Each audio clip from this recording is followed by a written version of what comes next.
Good morning, good afternoon, and good evening. Ladies and gentlemen, wherever you are in the world, welcome back to the Caring Economy with me, Toby Usnik.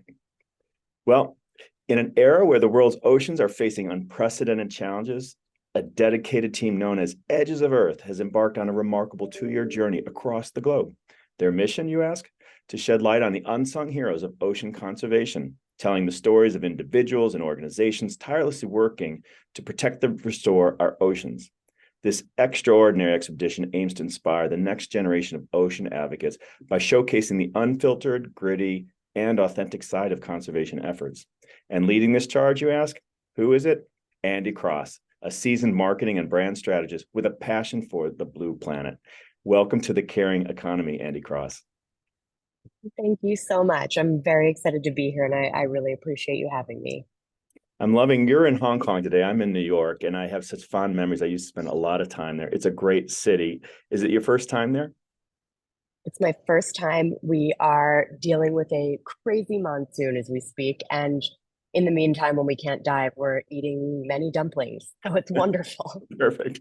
Well, after the interview, I'll make sure to hook you up with some of my pals from Christie's in Hong Kong and elsewhere. But Andi, we always start out by asking our guests how they got where they got in life. Maybe where you're born, how you're raised, how you found your path, and maybe even some of the pivots you had to make along the way. So give us like a 2 or 3 minute digest of Andi Cross. Sure, sure. So I grew up in Philadelphia, Pennsylvania, nowhere near an ocean being in my backyard. My backyard was close to the city. So I am your quintessential East Coast city gal. I learned to swim much later in life when I moved to Australia, and it was one of those things where I just was immersed in books and stories of the ocean. My father's an incredible storyteller, so every night before bed he would tell me of this amazing ocean exploration and all the heroes that he knew of sailing the deep seas, and I wanted to be like that, but I had no point of reference. So Mhm. he would tell me these amazing stories, but I didn't really know what he was talking about, but it sounded amazing. He had fish tanks in his office and at home, and I was obsessed. My first word was fish. It wasn't mom or dad. It was one of those things where I was so in love with something I hardly knew. So my parents started taking me to aquariums when I was a child, and the obsession grew quite deep. But Wow. like many East Coasters, we went on a little bit of a different path. I wanted to be a marine biologist, but I found myself taking a personality test in the seventh grade who said I'm going to be great in marketing, and that's what I did. That's just how we were brought up to kind of follow a very traditional path just based on your core skills. Mhm. And there was no questions asked. That's just how it went. So Mhm. I went to school in Washington, D.C. at the George Washington University. I relentlessly pursued my career. I moved to New York right after college and hit the ground running. Didn't look back, didn't think about my childhood, didn't think about my passion at all. And I loved it. I loved being a New Yorker. I wanted to say I lived in New York for over 10 years and I'm officially a Manhattanite. Mhm. So this was the dream. And that childhood obsession, which was so present, you can ask anyone in my life from that time, it was gone, completely gone.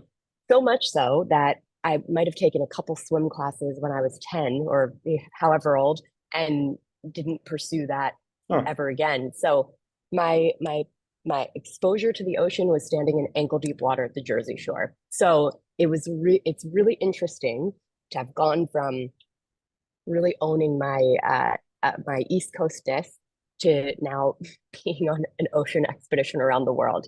But that's how it all got started. It's a deep childhood obsession that has now turned into what I spend my time doing. And it sounds like you sort of blended. So you did what the tests told you to do, sort of marketing, brand strategy, but then you also were able to blend it with what was subconscious and unconsciously sort of your passion or your purpose. Yes. So that did not happen overnight. So I was working at a lot of the big agencies, the big marketing firms. I had worked at Ogilvy and Mather on the business development team. I'd worked at Victoria's Secret in the creative ops and product development team. Then I moved to a startup agency and helped them move from a small company to a mid-sized company. I ran my own business for a while. I worked at a venture capital firm. And then I landed myself at a company called Huge. Huge is a digital and design shop I came in to help run the global business development team. Big job. I Mm. wasn't prepared for how big that was at the time. And in my journeys, I was traveling quite a bit, more travel than I'd ever done before. I'd never traveled alone. I'd always traveled with other people. I'd never left cities. I'd always focused on the metropolis where I felt really comfortable. And I was sent to Seattle. And I had a couple of days in Seattle by myself. I walked around the city by myself, and it felt very different. I ended up getting far into some suburbia where there was beautiful water bodies and beautiful trees, and it just something changed for me a little bit. And I said, maybe there's places outside of Manhattan that are cool. Maybe I could live somewhere else. First seed planted. Then in 2017, I saw a picture of a starving polar bear on a tiny little patch of ice, Mm. and something else happened. I'm spending a lot of time marketing major mega corporations and putting all of this effort in and helping build these incredible brands. And I Mhm. had worked on some Fortune 100 companies at that point. So I'm thinking to myself, this is happening over here. There's other places outside of Manhattan. I love my job and this is great, but is there something I'm missing? So then what really did it? I took a course at Harvard Business School's online offering, and I had a career coach, and I was in a leadership program, and I was starting to really talk to her. Her name's Diane Lapine, and she was saying to me, Andi, I don't think you're doing what you should be doing. You sound so unhappy. And I was like, me?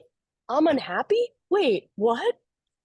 And I really hadn't thought maybe I am not the happiest I could be in Manhattan because this is all I knew. This is my line of sight. You move from Philadelphia to Washington, DC to New York, you are gonna be a success. That's what I was told. That's what I believed. Yeah. So I started traveling a lot more, all by myself. And I really started to think, who am I? Which is crazy to start thinking about at 28, 29, 30. But I found that I wasn't alone in that Yeah. weird, large quest, starting to ask really hard questions. I found myself in Bali for a month, like many other people trying to find their way. Eat, pray, And I love. decided I was not eat, pray, love. I decided I wasn't going to leave. So I realized that the piece that was missing, I built this amazing career that I was so proud of, but I wasn't focusing that effort in the right way. I was focusing the effort on things that many other people are focusing their efforts on. And that's awesome. Those brands need to thrive. It's exciting. It creates livelihood. But for me, I thought, why not take all of this skill that I have and just start focusing it on something that needs more help than I actually even knew I couldn't even imagine. And so I packed my bags and I moved to Western Australia, Perth, a regional town, as far away from Manhattan as I could possibly think, to just say, I'm gonna I'm going to make myself as uncomfortable as I can, because if I am this uncomfortable, something's got to change. If I stay doing the things that I'm doing, Hmm. I'm never going to evolve. I'm never going to do the thing I really need to do.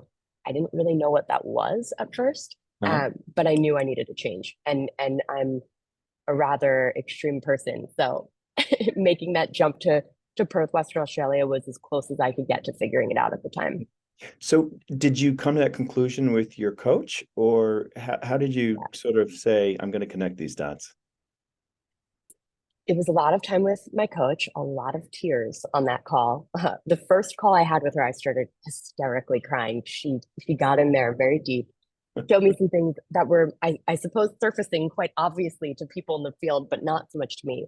Um, I had started working with her in 2018. By December 2018, I spent the month in Bali traveling around. I spent some time in Singapore. I was highly contemplating Singapore. And by May 2019, I had made the move. So it was starting in 2017 where I was doing some of that Hmm. solo travel, reading a little bit too much news, getting bombarded on my news feed with really negative stuff about the ocean from every single publication I had on my feed. My world was starting to become quite ocean driven without me even really anticipating it, almost as if it were a sign, which I Mm. didn't process at the time at all. Mm. But by May 2019, I literally called every single person I knew and said, I got a one-way ticket. And everyone was shocked. Couldn't believe it. The most New York girl you could ever possibly imagine was moving to a rural country town in a country she had never been to. It was it was that quick, but I think those years 2017 and 2018, there was just so much Looked, happening for me, so many yeah, signs, so much pushing, but without me fully knowing what the true purpose and desire was going to be in the long run. Got my scuba diving ticket in 2018 as part of my global travels.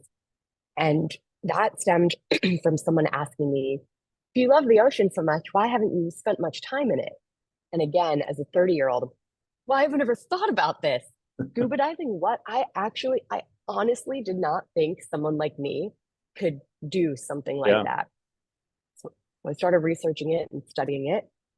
Like, I don't even know how to swim. This is crazy. But I started practicing in a in a green pool in Manhattan. It was like algae green. And I I ended up getting my scuba ticket in 2018. Hardly could make it through the exams. And I thought maybe I could be a scuba diver one day. And that was it. there you go. Well, um I always thought that it would be claustrophobic, bizarrely, but when Harlan and I were once in had the good fortune to be in the Maldives, we did get certified. And you see the oceans there, and it's you can't miss that opportunity, right? So when you got to Perth, did you have a job when you landed? Did you go into branding and marketing, or did you go into something more oceans related? Yeah. So moving to Australia is not as easy as I thought it would be. I thought I'm outgoing and I like making friends. This is going to be perfect. And I'm going to work at an agency and find my way yet again. And if I'm in Perth, maybe I'll just start stumbling on ocean opportunities or things that are more connected. That is not what happened at all. I had the hardest first year. It was like you you took the New Yorker out of New York, and I spent 1 year just being so lost and confused. I found it really hard to make friends. I worked at an agency. I hated it. Everything was just going wrong, but I needed that. I needed that one step to really take the Mhm. time to think about who I am and what do I want and why did I do this. So Yep. I did not like my job very much, but I was tethered to a visa. So that's how I got in. I needed to find other pathways to make it work. And so while I was working at that job, I went so hard on the scuba diving. So I worked my job. I did what I was supposed to do, but for the first time in my life, my job was not my focus. It was the skill. And I trained for 1 year almost almost every single day and went from a non-swimmer to an advanced diver to a rescue diver, all in a matter of a year, almost a year. The rescue diving I ended up having to do a bit later because of COVID. And then I got stuck there. So the borders closed, COVID hit.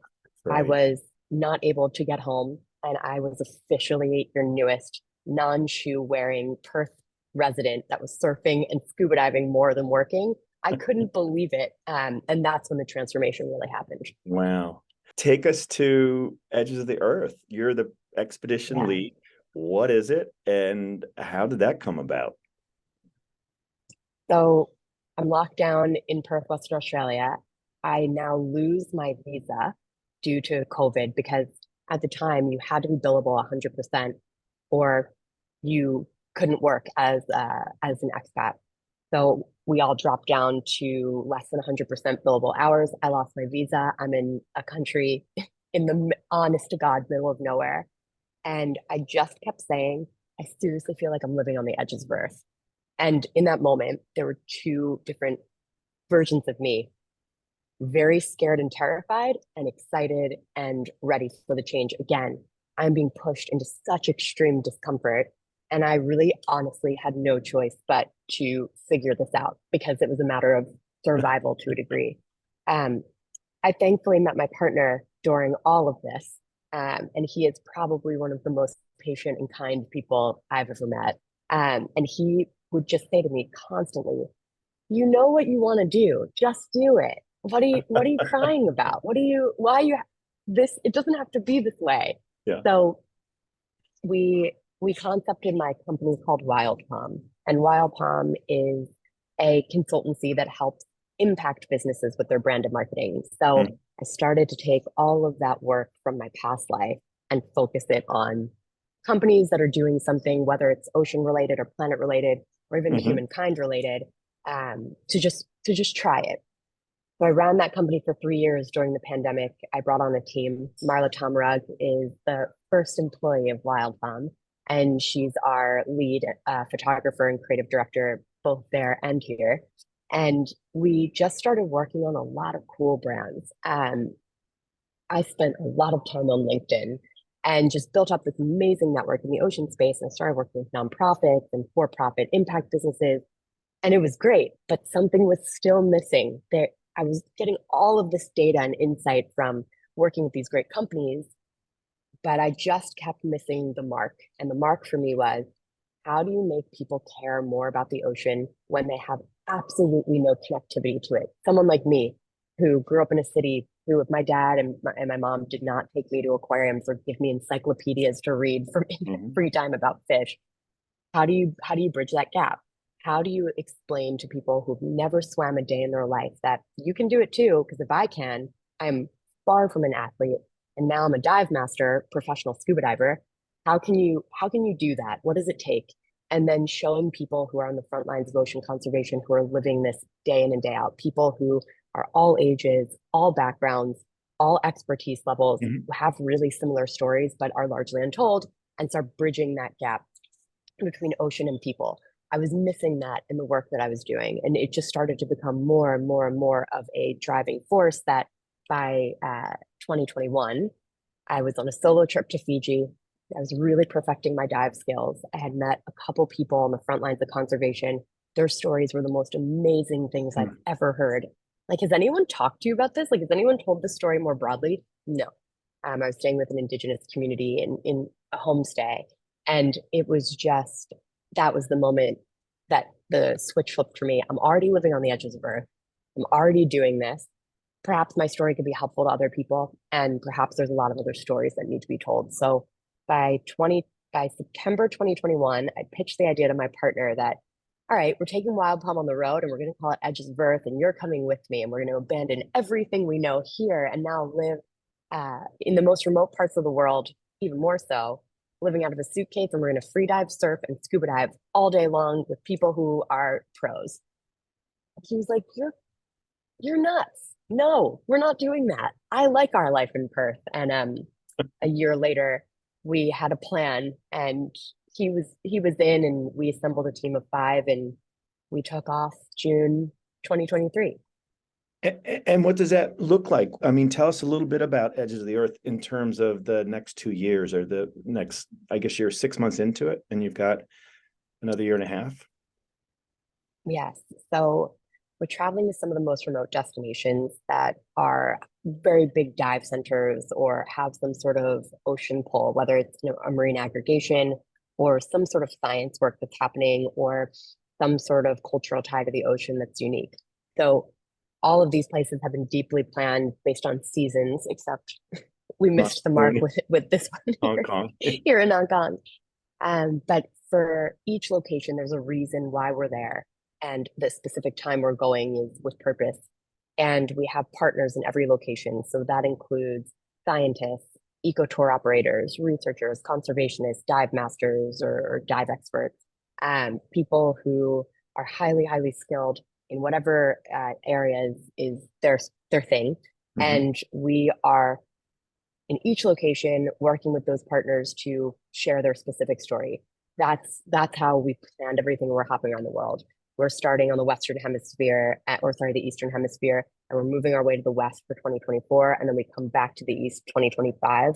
2024, end of 2024 and 2025 are really big, intense stories that we don't have the training necessarily quite yet to be able to tackle. So through the whole process, we're furthering our education in diving. We're moving from dive professionals into what I like to classify as the extreme diving. So cave diving, ice diving, altitude diving, starting to get really laser focused on our skill. So it's equal parts a journey around the world to meet some of these incredible people, and developing our skills as scuba divers. So we are Scuba School International's first ever brand ambassadors, and they are a dive agency that helps with education and furthering your careers in scuba. And so they are the ones training us throughout the whole expedition. So by the time 2025 hits, I think we'll be in a much different place than we are now. But the goal is both personal and professional, Yeah. to elevate ourselves as much as those in the field that we're meeting with. Yeah, different place, literally and figuratively. Ladies and gentlemen, again, today we have Andi Cross. She's the expedition lead for Edges of the Earth, this amazing conservation effort for the oceans. I wonder, Andi, can you tell us a little bit about, the ugliness of it? Like, what are some of the things that you're highlighting the people that are doing the work, the organizations, but the work is around ugly things, presumably. So can you give us some samples of what you've seen already? Yeah.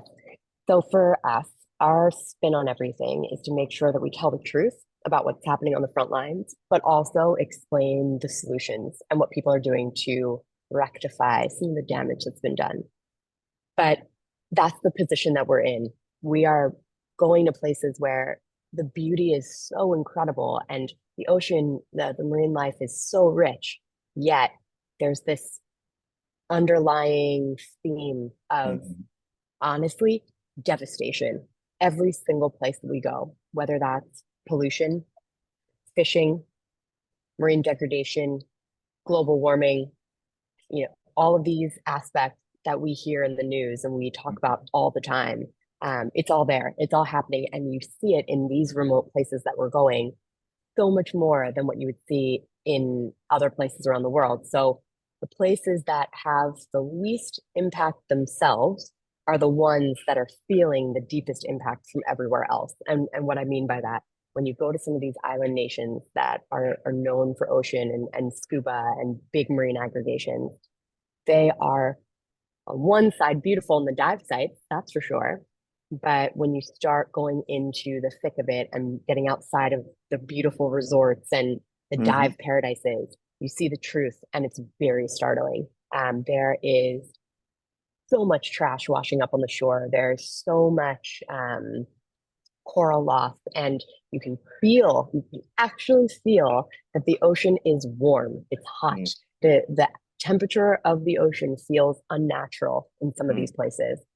So much so that it's quite startling. So when you look at some of the bleaching efforts or issues, or if you look at some of the overfishing scenarios in these places, it's quite startling. Yeah. We show that because it's important to see, but then we also show the people who are spending their entire days trying to rectify this. If someone wants to see some of the stories or learn more, how best to find you or to follow Edges of the Earth?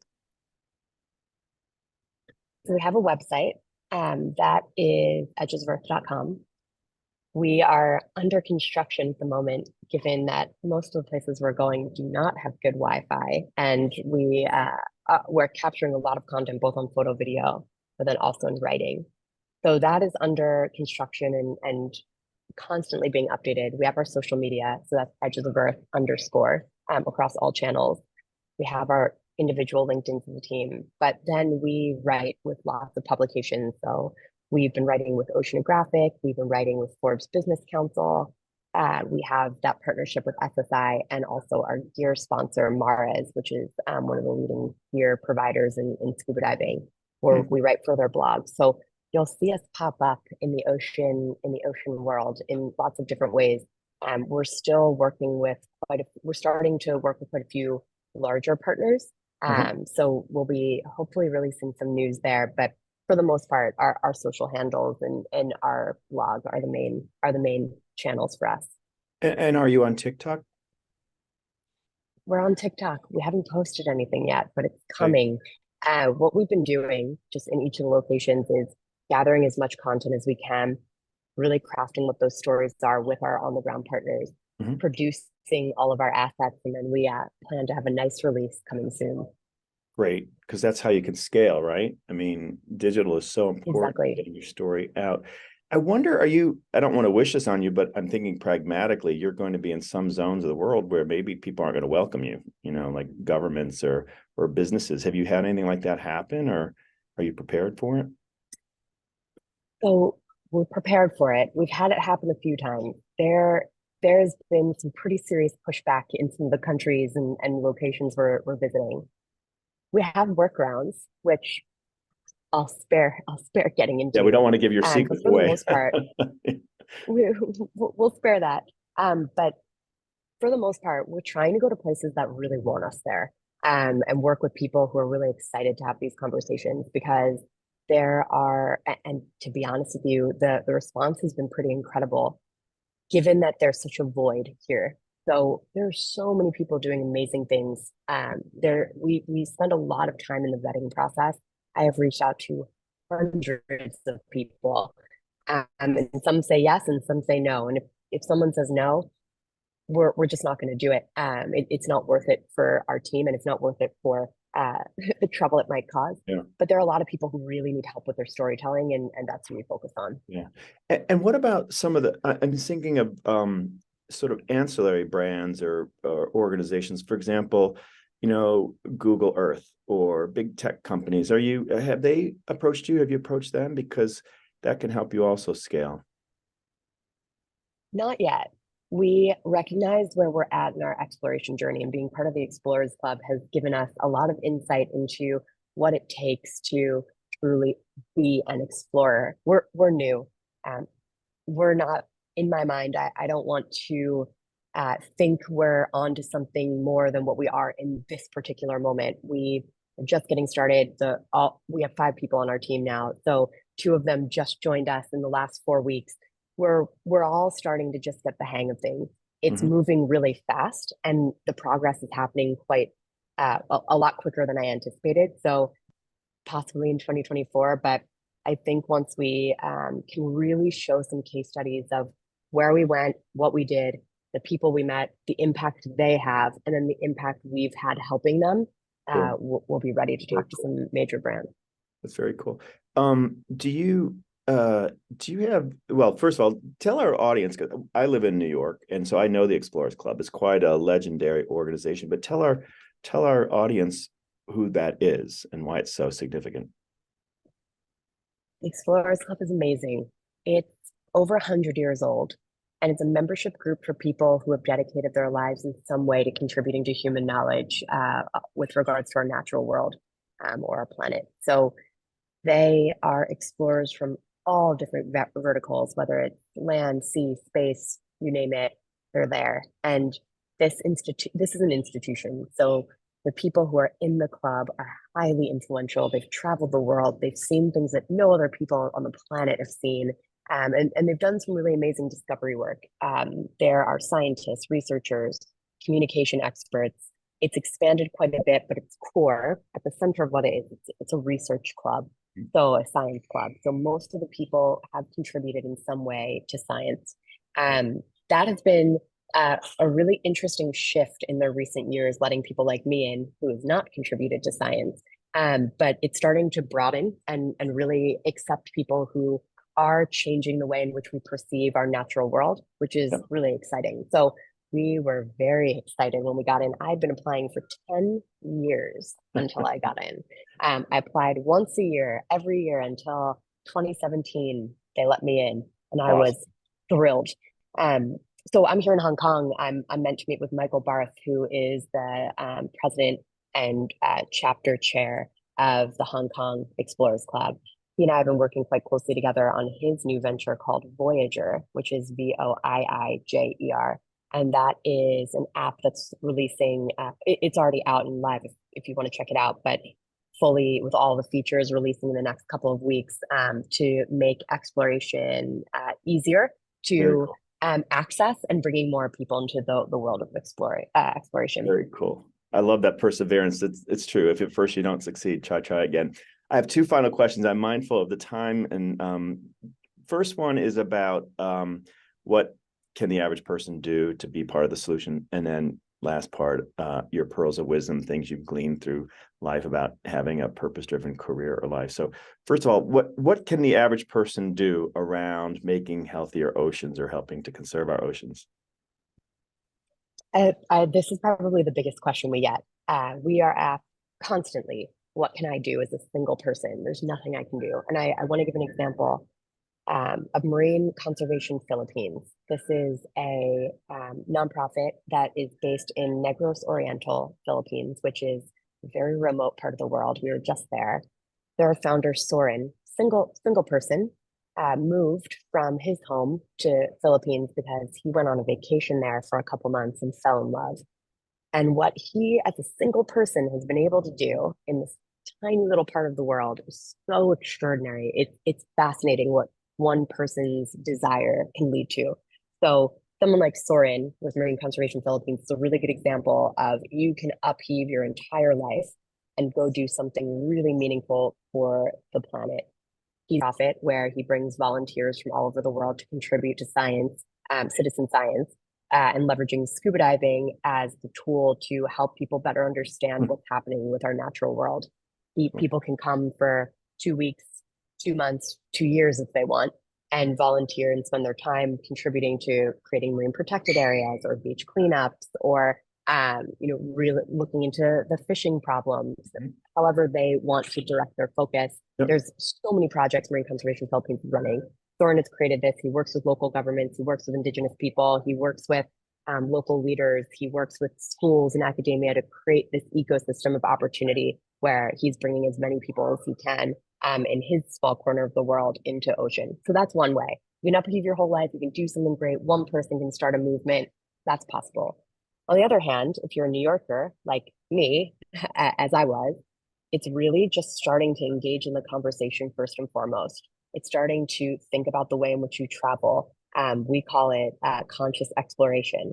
You can go to some of these amazing places, and instead of spending your vacation lying on a beach or exploring a city, you could start thinking about ways in which you're contributing to local nonprofits there or meeting with local communities where you spend your tourism dollars. Maybe not stay at the big resort and stay at a really nice homestay or locally run operation. And I know you're probably thinking, I am not doing that right now. Yes. We are in the It's center not of a Hong screen Kong back, at the yeah. moment. It's not a screen back, but we are in the center of Hong Kong. So we really focused quite a bit when we're in the remote locations to make sure that we're really locally focused, whether it's using local currency or eating local foods, things like that. Yeah, and even in New York, we could just think about, what are you eating? Like, do you have to eat tuna, or do you want to eat more vegetarian, or at least don't waste food, right? Top 3 contributor to climate change. I think that's exactly it. How we consume, how we shop, all of these things are adding up. And if we make these small tweaks, even the smallest one, turning off your lights or turning off your air conditioning, all of these things add up. So when we're thinking, what can I do? I'm not a part of this problem. We're all part of the problem. All of us can do better. We've learned on this expedition how much it takes to just power our computers when we're in these remote parts of the world, when we plug into a generator and think that our world is so important that we have to be connected right now.